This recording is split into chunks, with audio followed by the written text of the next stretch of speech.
by Garth Crooks. Football analysts share this with Manchester City were finally crowned Premier League champions after Manchester United lost at home to West Brom. Crystal Palace and Huddersfield earned crucial wins in their battle to beat the drop.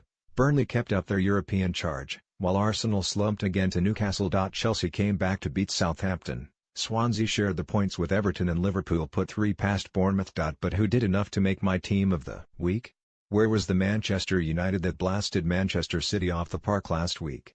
While you ponder that, the save by Ben Foster from Romelu Lukaku's header was nothing short of magnificent. This performance by the Baggies was also an enormous statement for new manager Darren Moore.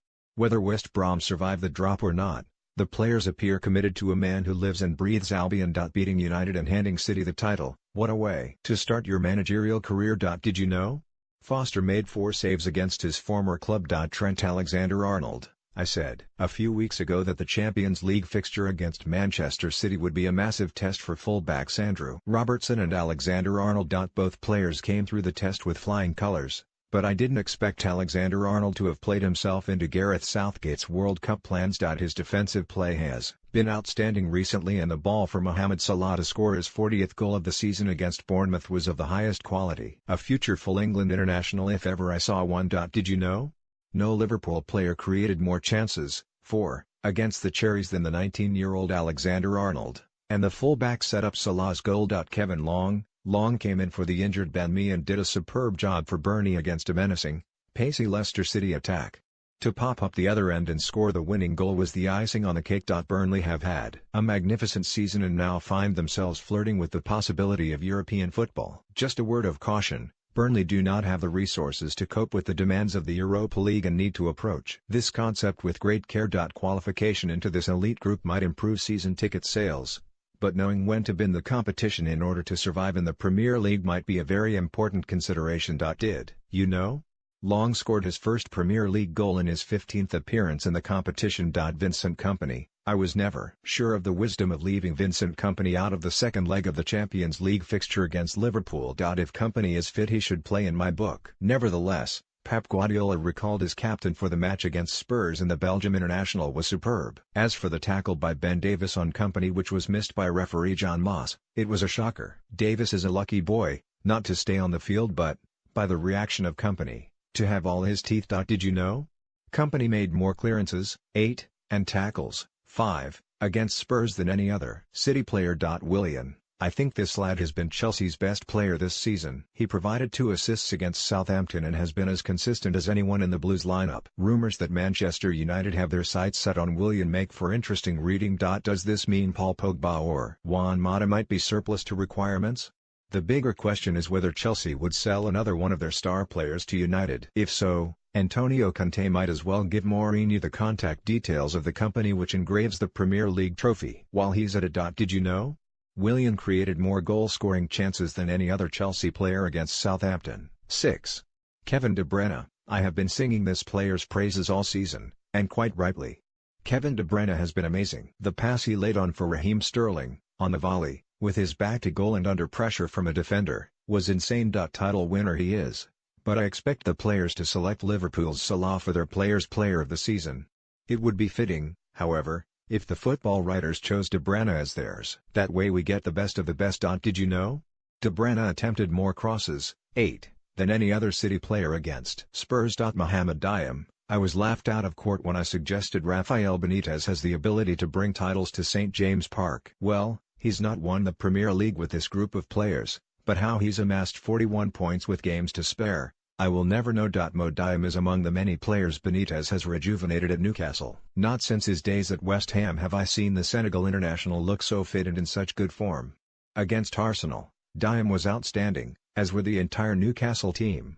What a pity the Magpies are not in the hands of someone who really appreciates what this club, their supporters and their manager have to offer. Did you know?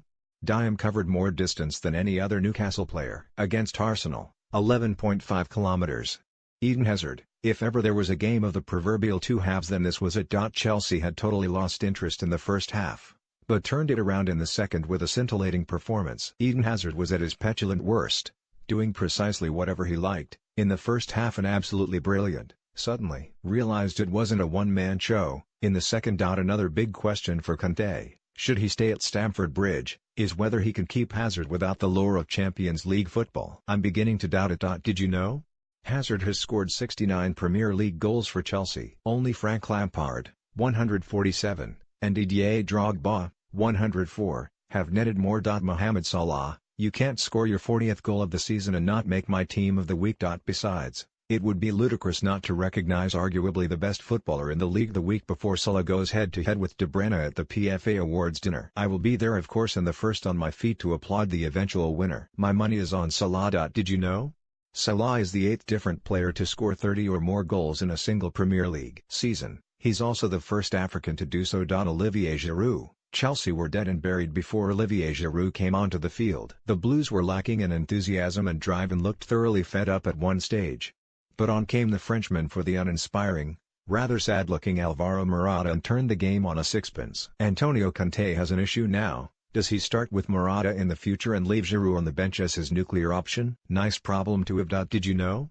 Giroud has netted 19 goals in the Premier League as a substitute, a haul only Jermaine Defoe can better, 24. Wilfried Zaha, 3 goals in 25 minutes will give manager Chris Hughton sleepless nights. Neither Brighton nor Crystal Palace are out of the relegation woods just yet, but the 2 goals scored by Wilfried Zaha have given Palace a lifeline. When Roy Hodgson walked into Selhurst Park, the club were at the bottom of the table and staring at the championship. Now they look favourites to survive. The big issue for Hodgson now is, can he keep Zaha? Did you know? In completing his first Premier League double, Zaha netted his first headed goal in the competition. You've seen my picks this week. But who would you go for? Choose your 11 from the short list selected by BBC Sport journalists and share it with your friends. Pick your 11 from our list and share with your friends. Roberto Mancini has done it.